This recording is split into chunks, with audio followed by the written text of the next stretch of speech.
Welcome to the ICO Intel interview. We have Marco Cuesta from Firstblood.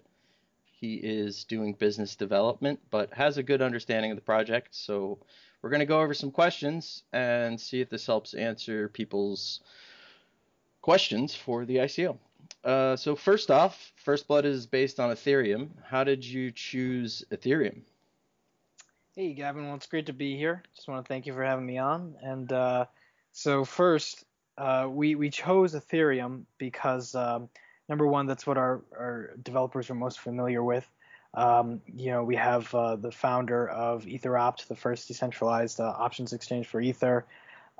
We've got Miko from Local Bitcoins. He's done a lot of work with smart contracts and tokenization of assets. And Joey from Augur, he's also helping us out as well.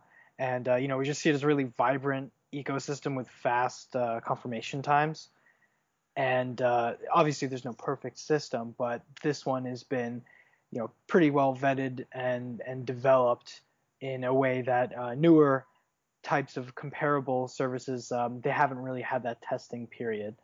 And it is what we are most familiar with, so we're building the platform on Ethereum. So Ethereum Classic exists, as we all know. Are you planning to deploy on Classic? No, we're actually just planning on deploying on regular old Ethereum. ETH. Obviously, it's a new chain, but for our crowd sale, we are going to accept Ethereum Classic. I think that people have made their choice. They decided to have a fork, and some people obviously agree with the older idea more than the new one. And it's totally preference based. I don't really like to politicize things, but the best thing we can do is just keep promoting blockchain and moving forward with that technology. Okay, great. So you claim the app is fully automated, at least in some sense. How are the decisions made for games? Sure. So basically how that works is you have players who come together either via our matching engine, which will match them up with a player of equal status, or they can just challenge their friends. And so how does that work? You challenge your friend to, like, let's say, a game of Counter-Strike. You risk some tokens for that. You both match each other. It goes into a pot, and the game data is automatically verified on our system. So basically how that works is when the match is over, there's an API call out and the data from each player. So each player makes that call individually, and then the data is published directly onto the Ethereum blockchain. And so then we have our witness nodes, which for functionality's sake, it's pretty much like a Bitcoin miner. It's this lightweight program that you can run, and it will back check the actual reports from the players once the match is over, saying I won or I lost, with the game data. So if everything is all right there, and there aren't any disputes, then the smart contract automatically sends out a signal to make that escrow payment pay out to the actual winner. So that's how it works. Let's say if everything goes well. But if it doesn't, see if there's a dispute, if some game data is, let's say one source is modified in some way, or if both players say that they won because maybe there's a disputed, somebody might have been hacking or something like that, it goes automatically to our jury voting pool. And what happens there is we actually have people who are decentralized in nature that are randomly selected. You have to opt into this. They can look at evidence from a case, the API data, screenshots, written testimony, and they make their own judgment based off of that. And so once there's a quorum reached amongst the jurors, there'll be a reward paid out for the consensus, and the payment will be made to the rightful party. Okay, great. And you're using your own token, I guess FBT. Do you have any plans Oh yeah, the for ticker symbol is actually 1ST, but yes. 1ST? Okay. So, if I buy some of these tokens and I play games, how do you see users, their value actually being stable? Like, what if I buy one Bitcoin and then it's worth zero point 0.5 Bitcoin or something like that? How do you foresee sort of that portion of the market playing into this? So I guess I should talk a little bit about where the value of the coins come from, the tokens themselves. So the value from the tokens, there's actually they're app tokens.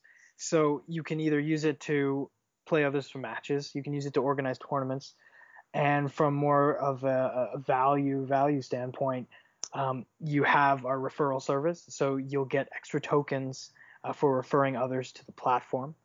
In addition to that, like I said, you run the witness software, you confirm the game results, and that will allow you to get a small amount of the total pot that has been put together for the risked tokens of the players.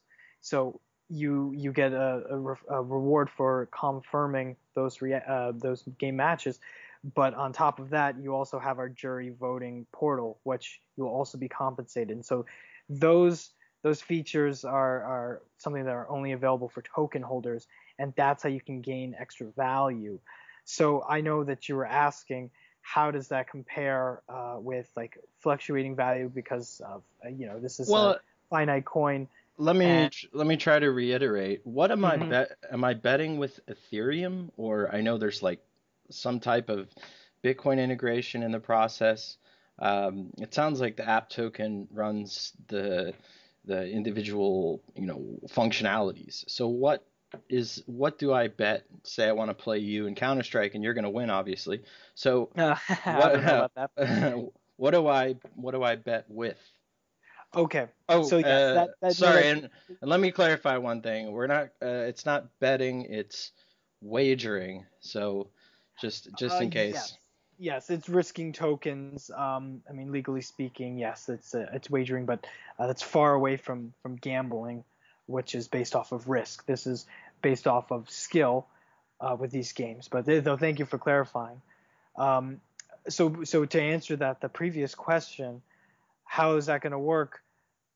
So initially, you are only going to be able to risk our tokens on the platform with the early stages. However, to protect the value if there's fluctuations during a match, we're also going to allow people to use Ethereum and maybe even some other digital currencies to risk on their games.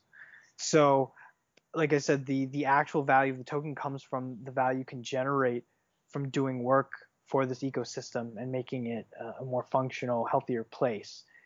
But you're also, just for a usability standpoint, you'll be allowed to use other types of currencies on this platform. So it has some intrinsic value in the sense that it itself can earn you money by being a witness or coordinating events and things like that, right? So that's just Yes, kind based of off of your own work. right. Okay. And I know you're listed a number of things, individual matches, tournaments. Can you kind of explain, at least initially, what functionalities you see happening with this system? Of course. So initially, you will be able to just easily hop online and use our matching engine to match you with a player of a comparable level. Basically, there's a matchmaking rank system that will take into account, how much people how many tokens they've risked, how many times they've won, what skill level they are on, and so we don't want to be matching up, noobs with pros or vice versa, or having a lot of attacks happen from sharks, because that's a problem that's happened on a lot of platforms because they haven't properly gamified their situation. So that's how it's initially going to be. Of course, also you can just meet up with your friends if you have a friends list and people listed that you like to play with already. You'll be able to just go right in with them and start a match. But for the tournament side, what you're going to have is anybody on the platform, as long as you're in a place where you can create an account, you have the right age, you'll be able to start a tournament anytime, anywhere for all these other global participants to take part in, which is great because there's many ways that this can go. You could have a pay to play tournament, you can have a free to enter tournament, you can have a merchandise tournament, you can even have a charitable tournament. But that's going to be the first thing that we're going to be focusing on with this platform. There's a couple of other ways this can develop, but I don't want to give away everything at once here. Yeah, that's fine. So I'm guessing by the way you described it, you can actually access it through a website, like a light. Is it like a light client or something, or do I need to run an application? It's going to be very similar to Augur. So there'll be a web portal. You'll also have a downloadable client, desktop client, or iOS, Android down the line as well. But yeah, it'll be accessible from multiple venues. That's great. Cool. Yeah. So that's one problem with a lot of uh, dApps applications is some of them aren't accessible through the web. Do you have any planned integrations or partnerships with gaming companies? I know you've listed some. Uh, are you thinking about connecting with them? And uh, are you in talks with anyone? Well, I think connecting with those people is absolutely essential.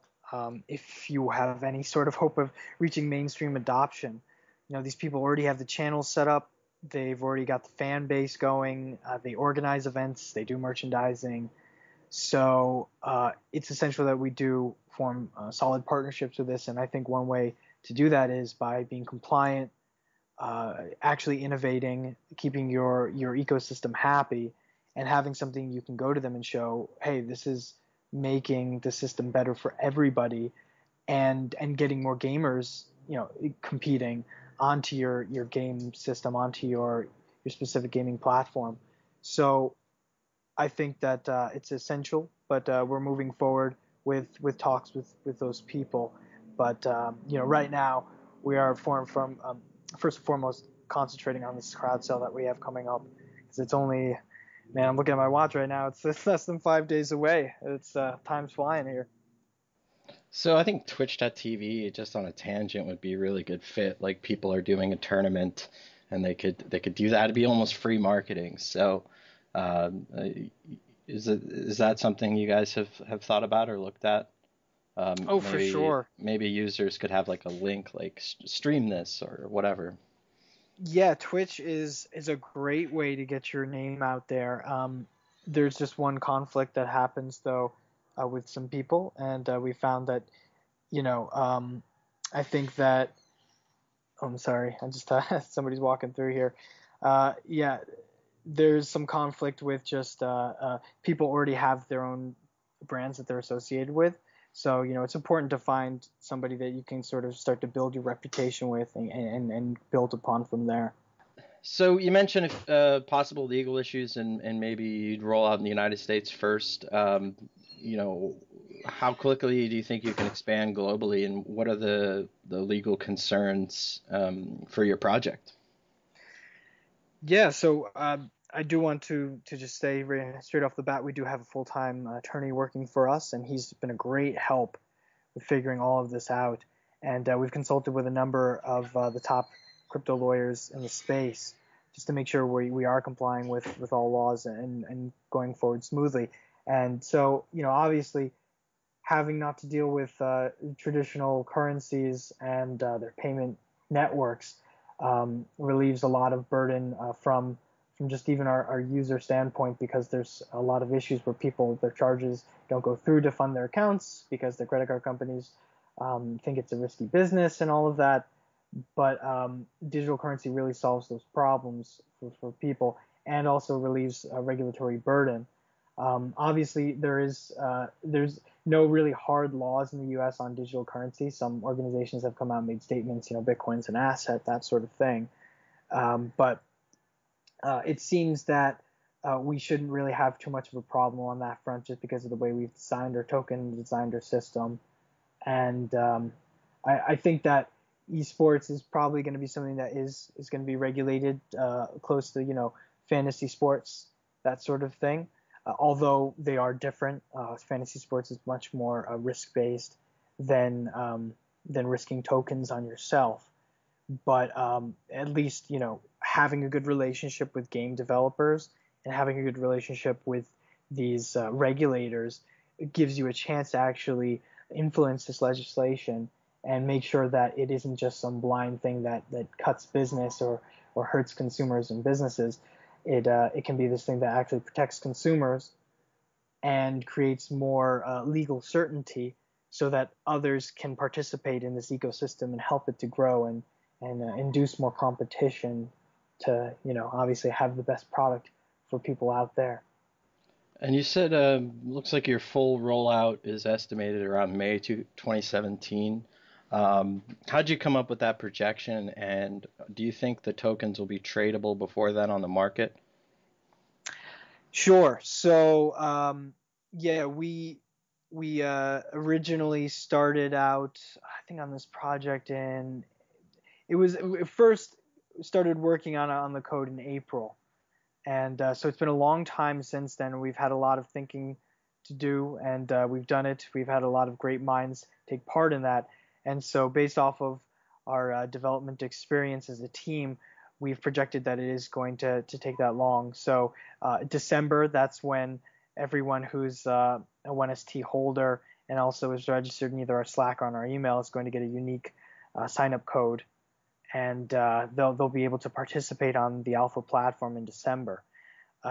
After that, we'll obviously be rolling out, working on the branding, but the private beta is going to begin in March, and then we're looking for our public release sometime around probably April, May at the latest.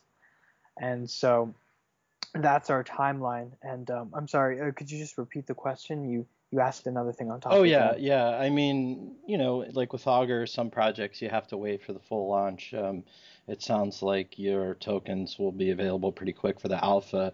Do you expect it to be on exchanges? Like some people, they buy the ICO. Oh, great, I made, 2x, I'm going to sell or whatever it is. So, do you think people can, trade these tokens beforehand? Is it pretty simple to integrate, or are you?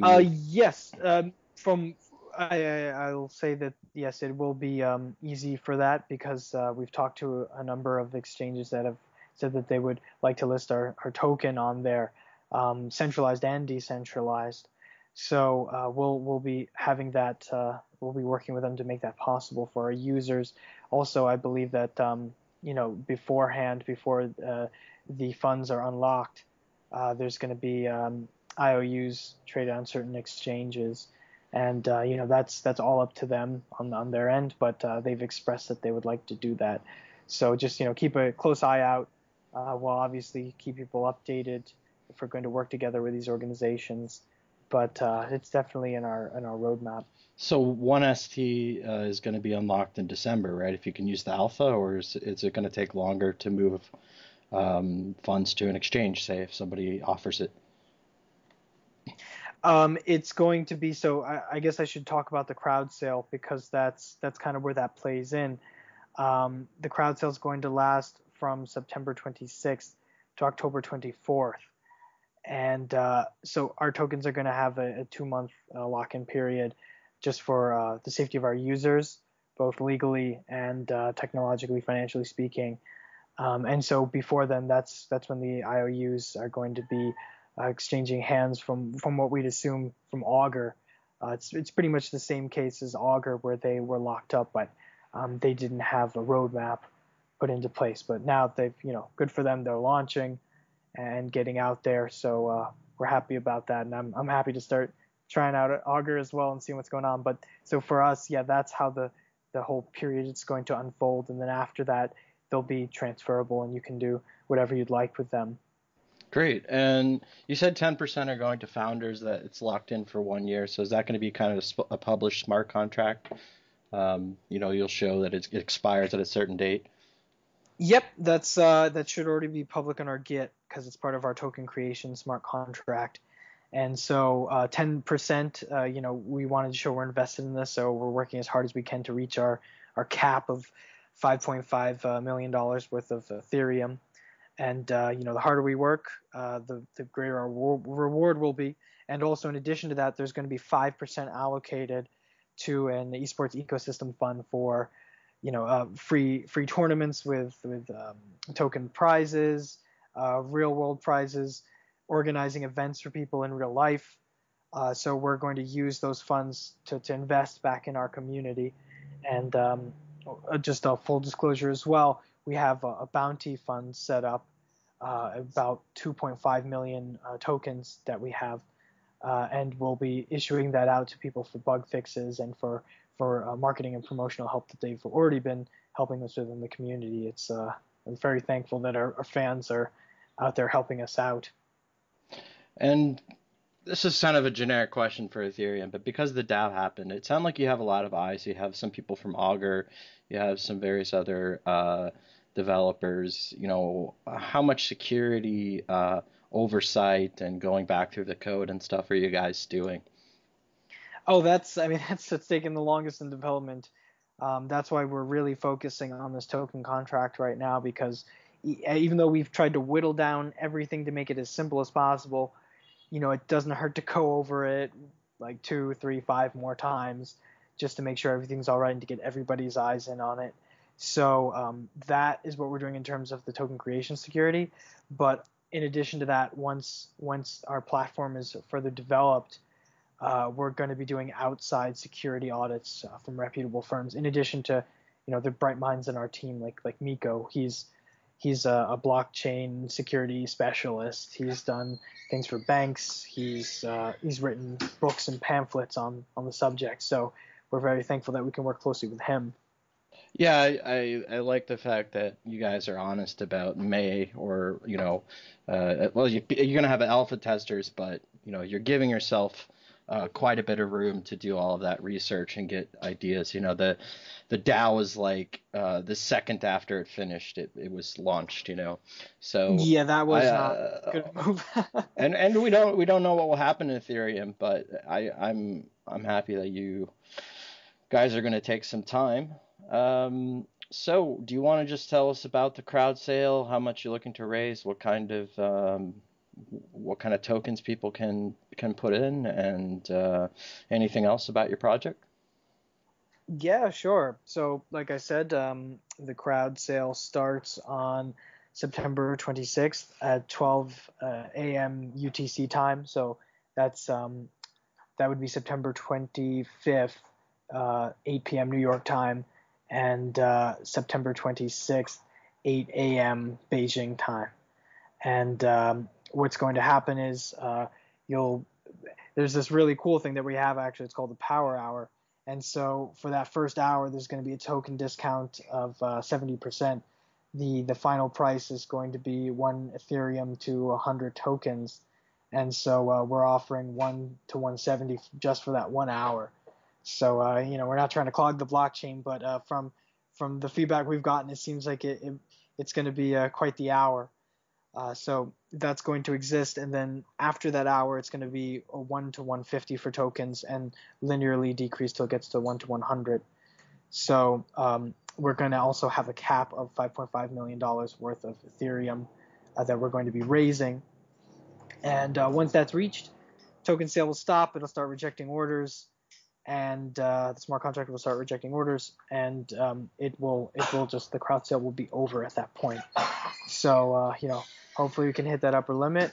It's looking pretty good at this point with the support we've got, that we'll have a good chance at least.